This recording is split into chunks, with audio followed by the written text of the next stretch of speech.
রাওয়ালপিন্ডিতে স্বপ্নময় চতুর্থ দিন বাংলাদেশের। মেহেদী মিরাজের পর হাসান মাহমুদের সেরা বোলিং। পাকিস্তানের রাওয়ালপিন্ডিতে বাংলাদেশি বোলারদের কাছে পরাস্ত পাকিস্তান।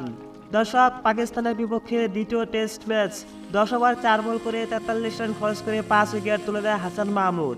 যদিও 0 রানে মোহাম্মদ রিজওয়ান জীবন পাওয়ার পর সালমান আলীকে নিয়ে প্রায় 150 রান করে ফেলেছিল পাকিস্তান। সেখানে হাসান মাহমুদের বিধ্বংস বোলিংয়ে ফিরে গেছেন রিজওয়ান ও মোহাম্মদ আলী। পরপর 2 বলে তুলে নেয় 2টি উইকেট। 10 বলে 3 রান করে মাঠ ছাড়তে হয় আবদুল্লাহ শফিককে। 6 বলে 0 রানে বোল্ড আউট হয় খুররাম শাহজাদ। রিজওয়ান ফিরে গেছেন 73 বলে 43 রানে এবং মোহাম্মদ আলী 0 রানে সাজঘরে ফিরে গেছেন। অবশেষে 9 বলে 4 রান করে যাওয়া আসার পথ শেষ করেন মীর হামজা।